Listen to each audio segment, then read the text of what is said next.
This video is a crash course on PostgreSQL. I'm using this UI pgadmin. Another one I recommend is dbeaver. You can also use PSQL through a command line calling the function PSQL. But for this video, we'll use this interface here. So this project will create a bank table and a transactions table. So imagine you're creating a table of bank users, basically. So that's what we have here. An ID, which is serial. In PostgreSQL, serial means it will be generated for us. Integer 1, 2, 3, 4 for each new row added to this table here. Name varchar, and then we have another table called transactions. And this transactions will have a foreign key reference to this bank table. And in this transactions table, this is where we will put credits and debits. I could, if I want to, add here like these not null things, and then like default 0. I could add that if I wanted to, but I'm not going to. But yeah, so this is a transactions table. So I'm going to go ahead and just run this query, both of these queries here. Let's see if it created both of these tables for us. That happened very quick. I just pressed the play button here. You're going to have to refresh. I think pgadmin is buggy. I prefer dbeaver, but I'm going to just use pgadmin for reasons. And so it did create both of our tables here. You can see it over here. We got bank and transactions tables. And so we can go ahead and see what information we have in these tables. And this is a little bit of a trick question. Bank table, the way you can see the information in the bank table is you can right click here and you can go down to one of these. Which one is it? Oh yeah, view edit data, right? So you can view all the rows of data. And as you can see here, there's really no data in here because we haven't inserted into. But that's how pgadmin works. It gives you a query here, select star from bank, and it runs this, right? That's how you see the information. You can also click up here somewhere, this one, right? This icon here to see data. So good, we created 2 tables, and what I'm going to do is I'm going to add the rule in the transactions table that I briefly mentioned. So if I right click here and I go to properties and I go to columns and I go to this credit and debit column, I'm going to add this rule here, not null. And let's just add a default, why not? 0, 0. So this will make the other queries work better, where we're adding up, when we're doing math on the columns. It makes it easier if we have default like 0 there, because PostgreSQL does not interpret null as 0. So we're going to hard code 0 as the default here. So that's how you can do it with using the UI here. Cool. Okay, and the next thing is a quite advanced function, but I'm going to copy and paste it into here over on this tab. I'm going to copy and paste this and then explain it. Okay, so in my debit columns, now think of it this way. In the scratch pad, I'll write it. So credits, that's where we're adding money, right? That's where we're adding value. And then debits, that's where we're subtracting, right? Subtracting money, right? So I'm going to create this trigger here to so let's say there's a query where in the debit column I added, let's say, the number 10 into that column. Well, I want PostgreSQL to flip this over to negative, right? I always want the values in the debit column to always be a negative value. So that's what this function does, essentially. That's an SQL function. And then I have to create the trigger. I'm going to copy and paste that in. Then I'm going to run it.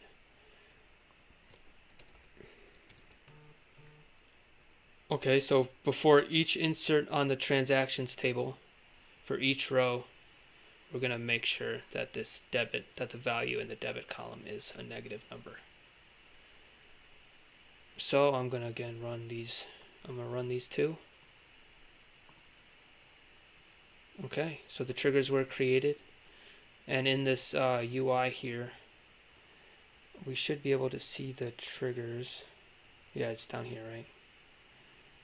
Just refresh that. There it is. They're actually objects, which I think is interesting. These are objects. And I think we'll have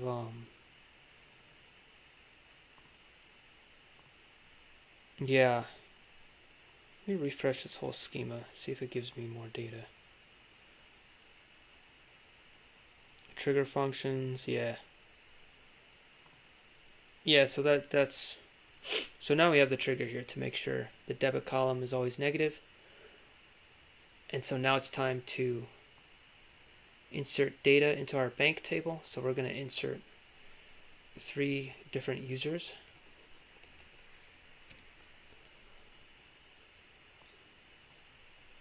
Insert into bank. And this is how you do an insert into with Postgres query. The first parenthesis here is the column I want to affect, the name column, values of, and this can be uppercase or lowercase. PostgreSQL is mostly not, doesn't worry too much about the casing. Then I'm entering these strings here because, as you can see up here, these are varchars. So when we're entering the strings here, they have to be of type like string. That sounds redundant, but yeah. So we're going to enter these 3 new bank users. We'll go ahead and run that query.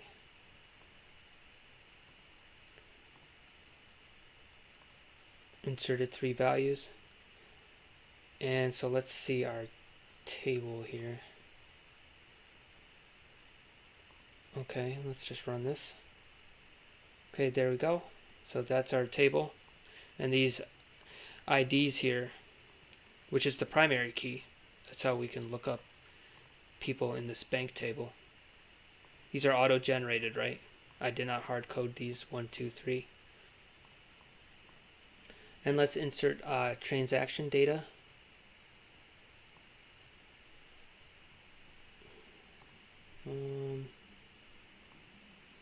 Over here. I'm going to paste this in. Okay, so insert into our transactions table and our bank ID, right? So for this user of ID 1, we're going to insert a couple transactions for the user with ID 2. And we're going to insert credit and debit values. And I'm actually going to delete. I'm going to massage this a little bit and enter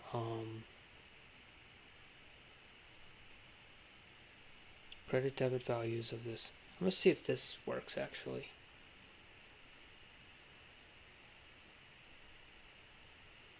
Let's see what happens if I actually run it this way. I actually am not sure this will work. Yeah, this is probably going to throw me an error. I'm going to enter it like this.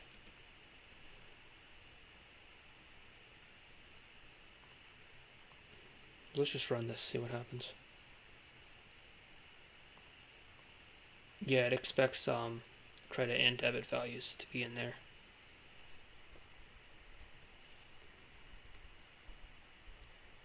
Alright, so for some of these I'm going to enter 0. And then, yeah, 0 here. And then 0. I'm actually going to enter a positive number on this side. Okay, so, and actually before that, I'm going to enter something somewhat similar just to prove a point here.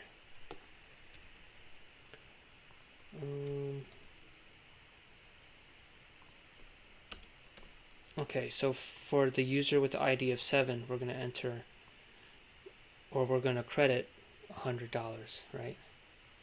I'm going to show you what happens when I run this.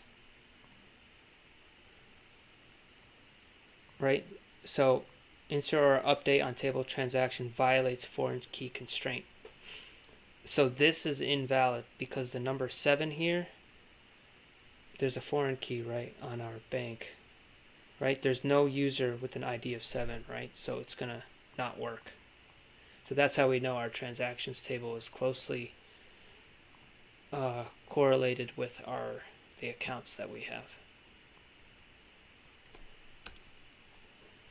Okay, so I'm going to run this query here. It was successful. So now we'll go to our transactions table. Can't edit that. Alright, so I'll go to our transactions table here. View the data.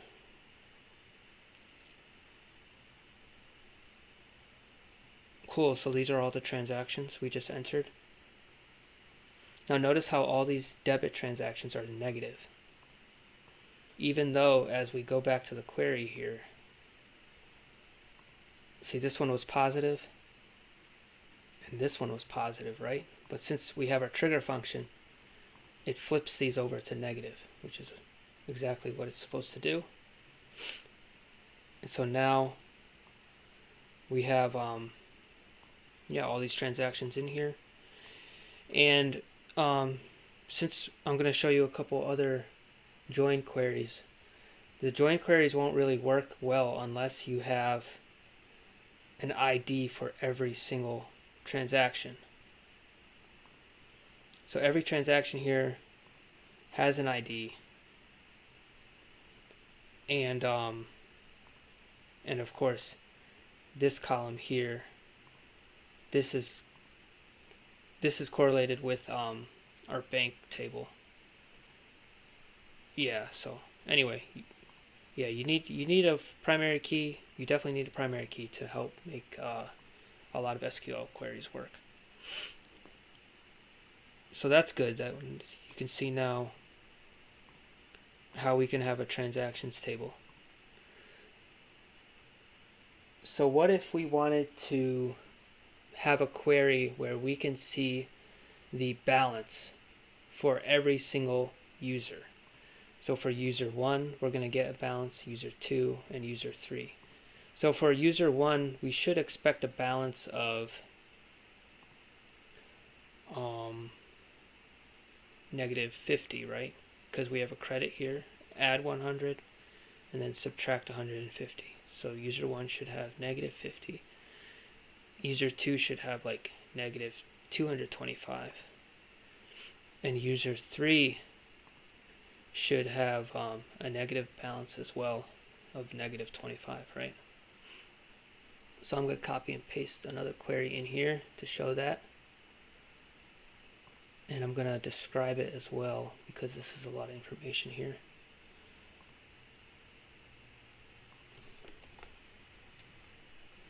Okay, so this is called get balance of each unique user. So we'll run this one. Okay, run that. There you go. User 2, negative 225. There you go. And let's do another one. Let's say we wanted only the total, right? Let's say so this one here, negative 225. Let's say we only wanted to get the total from one particular user, so from user 2. So we have a query for that, another a select from where query. You could call it an aggregate query. Okay. From 2, right? So let's see number 2, how much that person's got. There you go, negative 225. Their total is negative 225. And the final query I want to show you is a result set with one row for each unique bank ID value along with the corresponding bank name value and the total credit and debit for all transactions associated with that ID. Okay, so it's going to be like a more advanced join. It's going to be like this one, but with a little bit more descriptive. Okay, so run this one.